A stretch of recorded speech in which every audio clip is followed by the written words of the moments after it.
Thanks so much for joining us today. I'm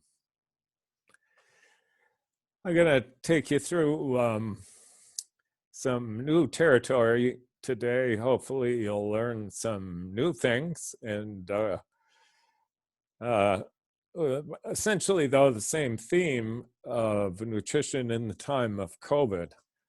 So let's switch over to some slides and we'll take a look.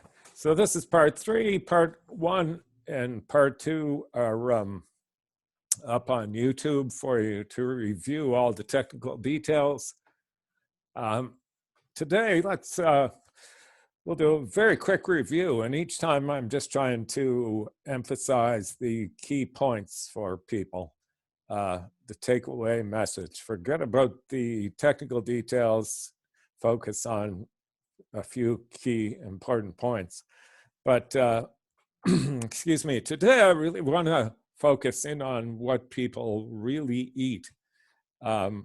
It's interesting, when I've worked with people for several decades now, people will come into the clinic and they'll say, well, I really eat well, and I don't understand why my blood pressure is high and why I keep gaining weight and why I have high cholesterol. Um, uh, it's quite interesting to me. So we'll take a look at what people really eat in our culture as a whole and what can lead people to that conclusion.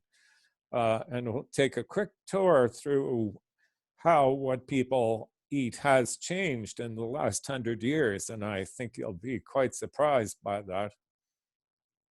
The key question is, what do we need to eat to reverse the health problems related to COVID? In other words, there's a clear set of health issues that make people particularly susceptible to this virus. And so what do we need to eat to actually reverse and improve those conditions?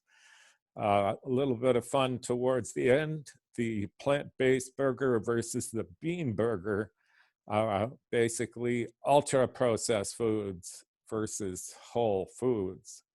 And of course, our recipe of the day, just to keep you tuning in through all the other nutritional information, I'll save the best for last. We have the spinach chickpea burger, very quick, easy, tasty recipe, very few ingredients, and I'll take you through that. And of course, after the presentation, I'll send that recipe out. And if you're watching this on YouTube and you'd like to get the recipe, be sure to send me an email and I'll glad to share that amazing recipe. So very quickly, what are the key facts here?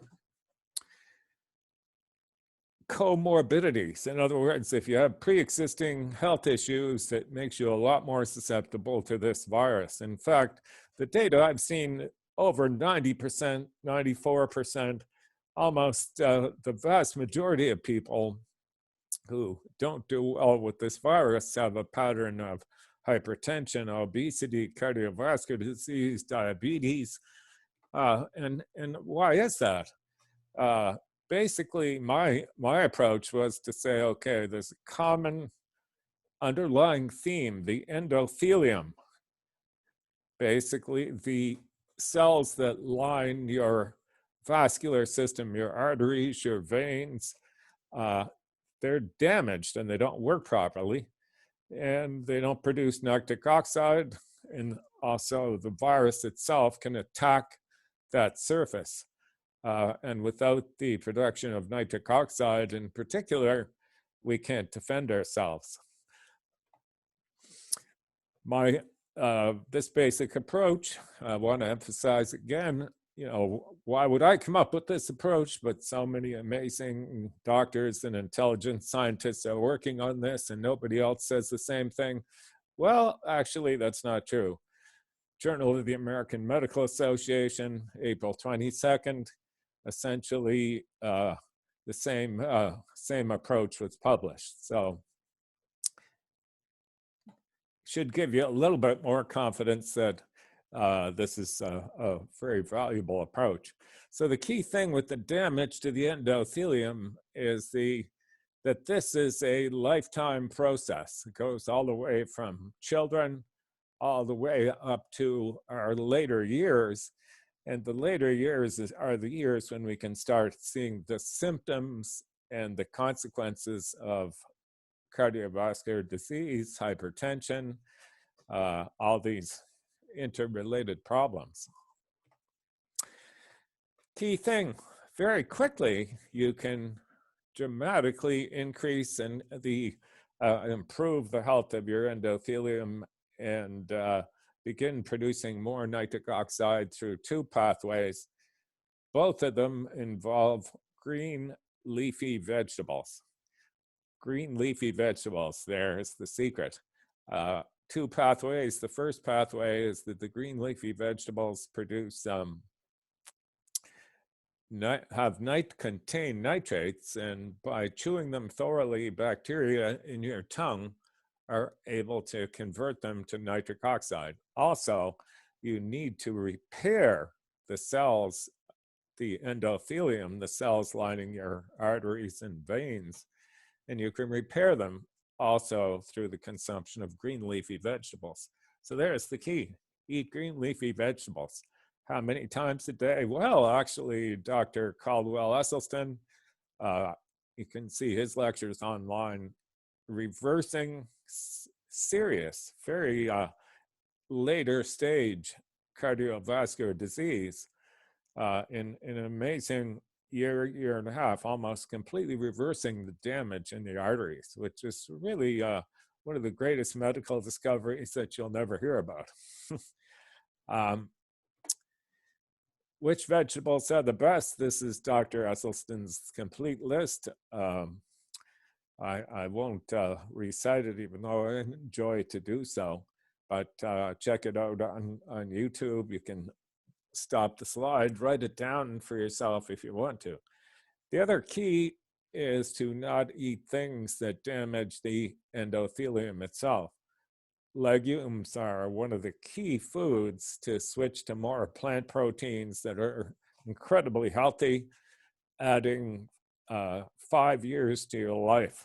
I mean, the true superfoods, so many people are trying to sell superfoods these days. The humble bean is truly the major superfood. So green leafy vegetables, legumes, don't forget mushrooms, extremely powerful. Berries are very powerful as well. So we have a whole bunch of critical foods that we need to be adding to our diet each day. Very quick review, we talked about some of the obstacles to positive change. One of them was the pleasure trap. You can review the pleasure trap, extremely important concept in thinking about your ability to change. The other challenge many people face is so many different contradictory opinions and thoughts and ways of approaching nutrition these days. I mean, it's one of the downsides of the internet, social media, is it just proliferates all these different views, and media doesn't help either. One day a certain food is good for you, the next day another food is good for you, and then those same foods a week later are all bad for you, and people just don't know what to think. One of the most common approaches to eating these days is the low carb diet. And I call this the low carb death curve. If you want the original paper, please let me know. I can send it to you very easily and send it out to all your low carb friends. You can see that as a person reduces the amount of carbohydrate, the more risk of dying they have. So they might lose weight, but they'll be able to be buried in a smaller coffin. I don't know if that's an advantage. So anyway, so that's a little bit of review. Let's move into what do people really eat? How bad is it? What needs to change? When you take a look at this data, I think it's extremely convincing about the direction we need to take, which will tell us the kind of strategies we need to use to be able to reverse these diseases that make us so susceptible to the present virus that we're all dealing with around the world. Hopefully you can see the words at the bottom on your screen. If you're on a phone, I'll describe it to you. So this is what people really eat. There's our sugar portion, which is around close to 20% of daily calories, a little bit less. These are the grains that people eat. And unfortunately, they don't eat healthy whole grains. They actually eat highly processed white flour, white rice. Much of the nutrition is gone. So this is why people say that carbs are bad. So there's a big anti-carb movement, and it's justified. Sugar is highly deleterious, and so are all the highly processed grain products at the same time. Here we have the added oils and fats, which dramatically add calories to the food without nutrition, without nutrients. There's very low amounts of phytochemicals and vitamins and minerals associated with a lot of calories. In fact, fat has 9 calories per gram compared to only 4 calories per gram for carbohydrates and protein. Over here, we have the meat portion, so meat, dairy, and eggs, and fat. So I have some kind of bad news, is that nutrition in the last 20 years has been kind of played off between, is it the fat or is it the sugar? There's one camp that says as long as we avoid sugar and any kind of carbohydrate, we're going to be really healthy. And supposedly there was another camp that said we shouldn't eat fat, and instead, as long as we eat carbohydrates, sugar, white flour, and that sort of thing, we'll be healthy. I don't think anybody really said that, but that was kind of an impression. Is fat bad? Is sugar bad? And the truth is, we don't really need added oils, added fats. We don't need added sugar. That's what we use to make food taste good. And if you think about the pleasure trap, what that does, it's a gateway to the pleasure trap so that we don't enjoy the taste of real foods. And instead, if we can actually learn to use herbs and spices and really, excuse me, tasty vinegars, that sort of thing, we can dramatically enhance our health. So what these two things do is dramatically increase the palatability of food while adding huge amounts of calories with no nutrients. We have this very large portion of animal products. A lot to be said about that. And then we also have this large portion of highly processed grains. Now we think, oh, here's all the good stuff, but here's the bad news for you. This is beans and nuts. You know, of course, a lot of those nuts are highly salted, that sort of thing, with a lot of salt. So we get the third fat, sugar, and salt in there. This is our vegetables, but I have some bad news for you that you might not want to hear. Potato is a vegetable, technically. So this portion, the light blue portion, includes French fries and potato chips. So you can imagine if you took that away, the French fry and potato chip section, that would be much smaller. It actually makes up a wide majority of this little sector. Lastly, we're left with fruit, and I got bad news for you there too. It includes fruit juice. So fruit juice behaves in a lot of ways nutritionally like added sugars. A lot of the fiber is taken away, a lot of the nutritional phytochemicals are taken away, and fruit juice actually behaves. I wouldn't completely compare it to pop, but it really is a highly processed kind of food that is not ideal. So here we have both French fries, potato chips, fruit juice makes up a very large portion of this. So you want to know how bad it is, check this table. Let me explain it very quickly. Um, this comes from the US Department of Agriculture, and what it's looking at is the percentage of people in different age groups who do not meet the nutritional recommendations. So let me just focus on green leafy vegetables because that's such a key for improving nitric oxide. So what is the daily requirement for green leafy vegetables according to the US Department of Agriculture? 1/5 of a cup a day. So let me compare that to what we're talking about. I'm talking about possibly eating green leafy vegetables 3, 4, 5, 6 times a day. Here, they're suggesting our minimum should be 1/5 of a cup a day. And check out these numbers for yourself. Children, 98.7% of 4 to 8-year-olds don't meet that minimum. Check out the males, 99.8% of 9 to 13-year-olds. If people get to be an adult, they seem to do a little better. 96.5 do not meet the guidelines. So you're talking about a tiny fraction of the population that actually meets these rather measly, paltry levels of intake. It's quite remarkable, really. But check this out. I'll go through these slides quite quickly. So, okay, this is what people have eaten over the last 100 years.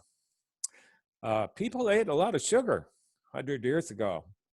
80 pounds per person of sugar. That's a lot. Now they canned and they preserved and they had pies. And so, and you can see during the Second World War, we had a bit of a blip as people's health actually improved. But you can see since the so-called obesity epidemic, it's really taken off. One of the key things is that the cane and the beet sugar has dropped off. That's mostly sucrose. It's been replaced with cheap corn sweeteners, very inexpensive, which is mostly fructose.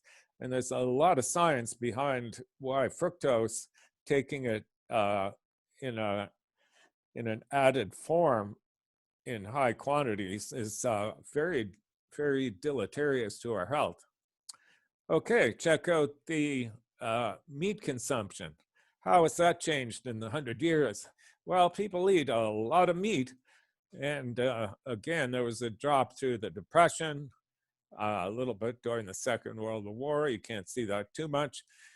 But what people are eating less red meat, you can see that change here, but they're eating a lot more chicken. So they've really taken on this message that we should eat less red meat and we should try to eat more chicken. People are enthusiastic, even though they still eat only half as much chicken as red meat. But is chicken, you can see the same thing in this graph, is chicken really the kind of super healthy lean protein?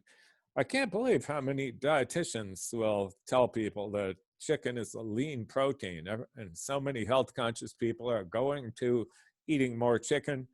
And in fact, I've heard that story so often. I wish I had a $10 bill for each time I heard that story. Basically, well, I've tried to improve my diet, and I'm eating a lot more chicken, and I keep gaining weight, and my cholesterol is going up, and my blood pressure hasn't improved. Well, there's a great paper. It's basically was called Changing Chicken Nutrition, and I've taken the data from that paper. And if anybody'd like the original paper, let me know. I'll send it to you. Read it for yourself. What the researchers say is that chickens are obese animals, and if you eat an obese animal, it's going to make you obese. And I could take you through the science of that, why that's the case, but I won't get deeper into it. If somebody wants me to go into that in more detail in a future session, let me know and I will. But suffice it to say, look at the amount of fat. These chickens are so fat they can hardly stand on their own legs. Look at the amount of fat in a chicken and how that's increased since over 100 years. So what you're left with is the energy density. It has less protein, way more fat, but the energy density. So the same piece of chicken in 1870, 1953, those same pieces of chicken, our stomachs haven't changed. People eat the same size piece of chicken that they did 100 years ago, but now they're eating 2.5 times the calories. And there's a lot of research on calorie density and how it affects our waistline.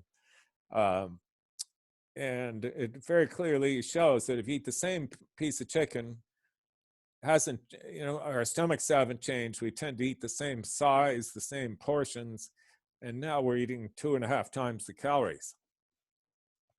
Cheese consumption, how has that changed? Well, that speaks for itself, doesn't it? In fact, chicken and cheese are the two major sources of saturated fat in the present dietary pattern in the United States, Canada, and most of Europe, and many of the wealthier parts of the world. Added fats. We're often told this story by the low carbers that people were told to eat less fat and they ate less fat and then they got fatter. I've heard that story so many times, but it's not true. People have continually eaten more fat all the time. See it for yourself. Their baking and frying fats haven't changed too much, but their salad and cooking oils have dramatically increased. So people in this attempt to be healthier will go to McDonald's and get a salad, and the McDonald's salad can have more calories in it because of all the added oil than the McDonald's hamburgers. So take a look at that graph for yourself. Lots of interesting detail to go through here. Suffice it to say, people eat about the same amount of all kinds of other healthier foods. This is interesting, the graph in the lower right. Basically, people don't produce home vegetables in their home gardens anymore like they did in 1919. So that's not a surprising thing. But it is interesting that the seed companies are overwhelmed with orders in the last month or two. So hopefully that will, the virus will have some positive outcomes, one of which might be increased home vegetable consumption. Now, I've saved the most interesting thing for last. There's been a flurry of books. The low carb people, of course, really enjoy many books that have been published, Grain Brain and Weak Belly, suggesting that grains are the source of all evil. And people, what they actually do is they'll show you this little piece right here. Notice since the 1970s, people have eaten more of everything. And you could see that clearly in all those graphs. People eat more cheese, more chicken, more fats, more sugar, more of everything. And they have increased their grain consumption. But check it out, in 1909, people actually ate 300 pounds of grains a year, and it steadily declined as they preferred more calories from meat and all kinds of other foods, cheese and oils. And this little increase towards the end doesn't make up for what the amounts people used to eat here. Now, of course, 100 years ago, a lot of people ate things like Red River cereal, and the average kind of person who would eat oatmeal, different kinds of whole grains. So the nature of them has changed too. Okay, so that's kind of quite a quick little scout through what people actually eat. So what does it tell us? What would actually be nutrition for optimum health? Well, if we take a look, we can compare the two different diets. First of all, the standard diet, we can really see that it has a lot of calories and not many nutrients, whereas the optimum diet has not many calories, but it has a lot of nutrition, a lot of nutrients, not just vitamins and minerals, but also what people call phytonutrients, which phyto means plant, and those are the lycopene in tomatoes, the anthocyanins, the isoflavones. There's just so many, there's hundreds, literally people think thousands of different phytochemicals that will improve our health. So the standard diet is very high in fat and very high in sugar, very high in animal products, very high in processed foods. That's a high impact on the environment. And actually, it, in a sense, if you look at it in terms of nutrient cost, it's very expensive. It's, the calories can be cheap, but the nutrients are more expensive because there aren't many. Whereas an optimum diet really is very low in calories, high in nutrients. The fat is low, but you have a predominance of all the healthy fats, and there's many important healthy fats. I can go through that in future sessions. Very low glycemic index, which basically means we don't have the processed grains, the added sugars. We get rid of that. Much higher in plant foods, particularly high in whole foods. And that's one of the key messages, is that what we're missing is intact whole plant foods. So instead of the processed foods, this type of diet has a lower impact on the environment and arguably is less expensive. So we have this diet spectrum that kind of explains people's experiences. Again, you might not be able to see that if you're watching on your phone, but the modern diet gives us a spectrum over here that really increases our risk of all these diseases. And people can eat well compared to the people around them and still really be on this end of the spectrum. Here we have traditional diets. That was an area of research that I was quite active in when I was a university professor. I was interested in traditional dietary patterns and how they compared to the modern diet.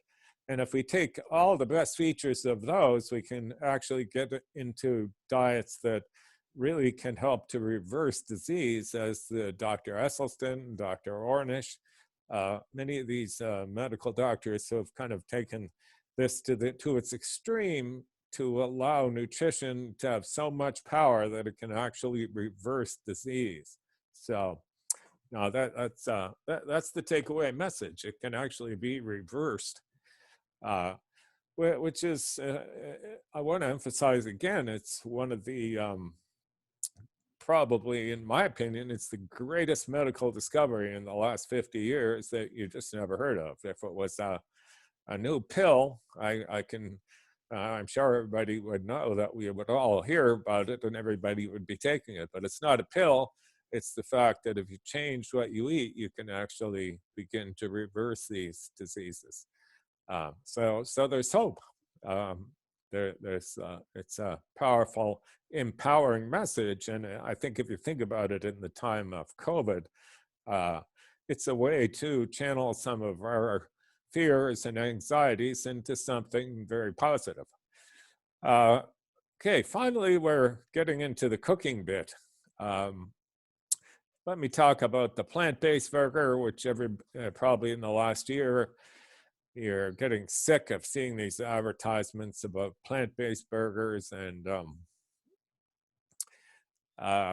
A&W. I mean, practically every fast food outlet now has their own plant-based burger. So if we think about a plant-based burger versus a bean burger, it's really the classic clash between ultra-processed food. And I talked about the pleasure trap and how ultra-processed food traps us into an extremely unhealthy way of eating. And if you haven't seen that, you can go and watch part 2 in this series, and you'll see my discussion of the pleasure trap. The ultra-processed food contrasts to the whole food, whole plant foods, completely different nutritional profile. Now we can argue about whether the plant-based burger at A&W is better than the beef burger for the environment, maybe not even so much for people's health. Let's just switch over to, here's, this came from a newsletter from the Mayo Clinic, just some of the nutritional information on so-called plant-based burgers from different companies. And you know, what is so interesting to me is if you look at the ingredients, instead of having beans and peas, which the legumes that are so healthy, what they've done is they've taken those beans and peas and put them into a big factory. They've taken them apart into their pieces, and then they just give you the protein. Also, so we have this isolated protein without all the good stuff that comes with it, the fiber and all the phytonutrients, they're all gone. Also, we just have oils. In this particular case, this is a Beyond Meat burger. If you look at the ingredients, canola oil and coconut oil. A little bit of added protein again. So we have this protein and fat mixed together, and you need a matrix. So normally in a bean, we have fiber. So what do they use as a matrix? Well, check this out, methyl cellulose. And if you don't believe me, look it up yourself. Methyl cellulose is essentially cardboard in basic terms. So what they're doing is they're taking all of these things apart in a big factory, putting them together and using a matrix of cardboard, and then adding some flavors and colors, lots of vitamins and stuff too, just so you have a few nutrients, because otherwise you didn't have any nutrients at all. So you're basically taking cardboard, a vitamin pill, and added fats and added protein that's completely isolated. So that's remarkable to me. So what we're left with is the fat. And then if we check out the seasoning, salt and sugar, we have the bun, which is made of white processed flour.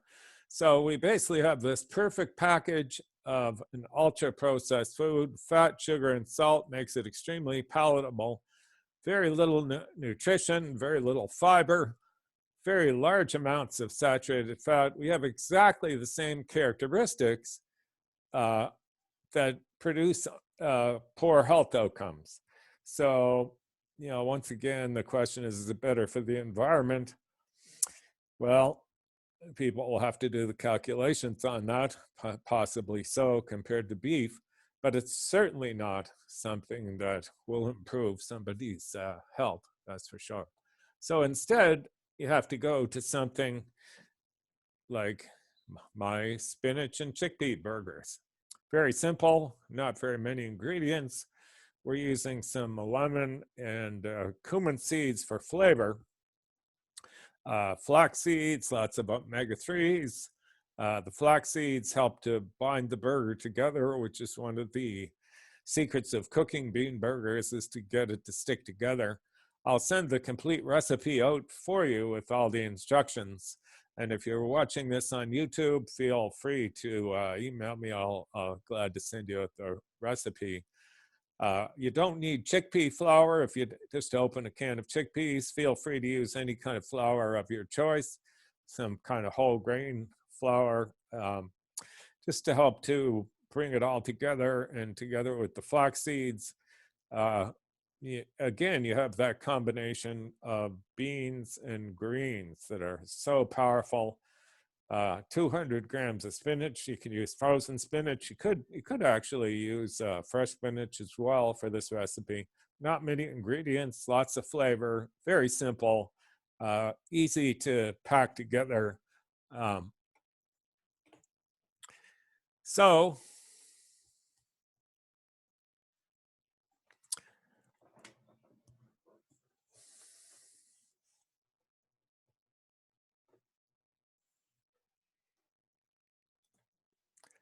do we have any questions, Nancy? I didn't see any posted yet, but I have one. Perfect. If anybody has questions, you can put them up now, either to me or to everyone. Does everybody know how to use the chat box? It's down the bottom there. There's a little bubble that says chat underneath it.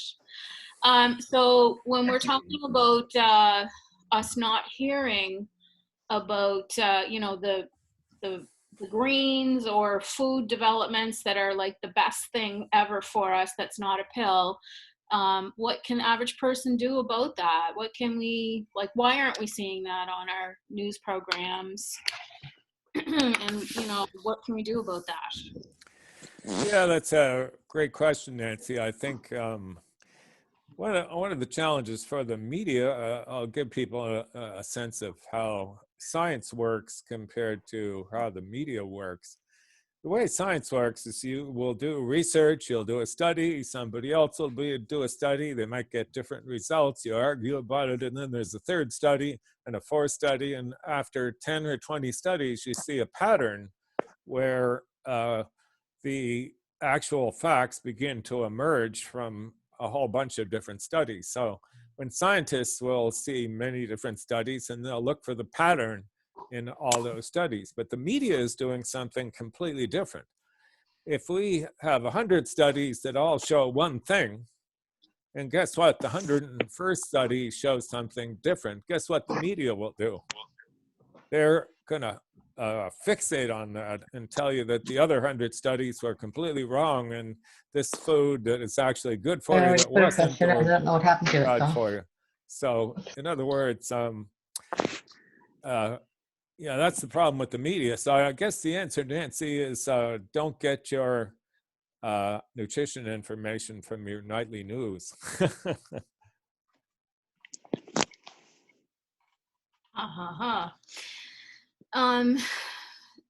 Jerome is asking, what are the good fats and in what amounts is acceptable? Yeah, that's a great question, Jerome.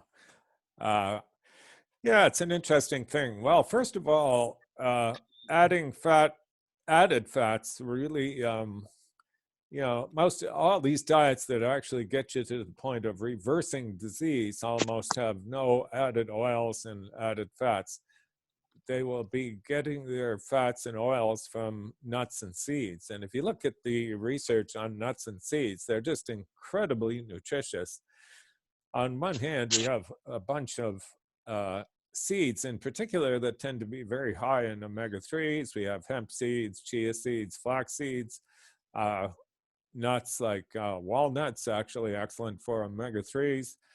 A lot of the other nuts and seeds tend to be quite high in omega-6s. So there's talk about trying to get a good balance of omega-3s and omega-6s. You don't want to have too many omega-6s. You want to make sure you're getting ample sources of the omega-3 fats. So the answer is to use nuts and seeds. So if you make a salad, for example, you can easily add some chopped almonds, you can add some hemp seeds onto them, and instead of the oil.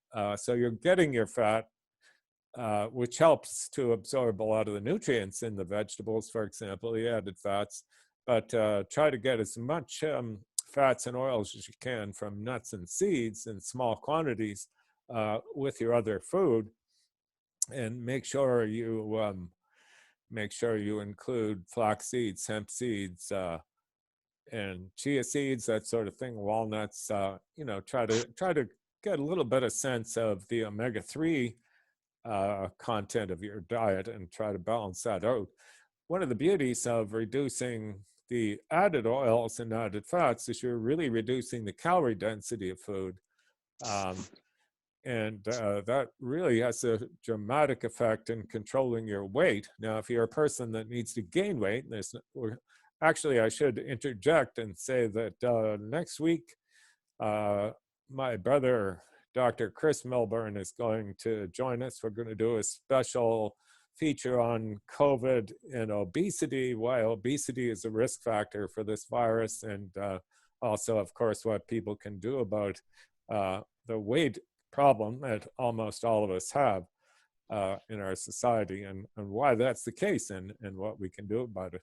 But if you lower your calorie density, it's one of the most important ways of beginning to get more nutrients and less calories in your food. So anyway, that's a bit of a long answer. Thanks.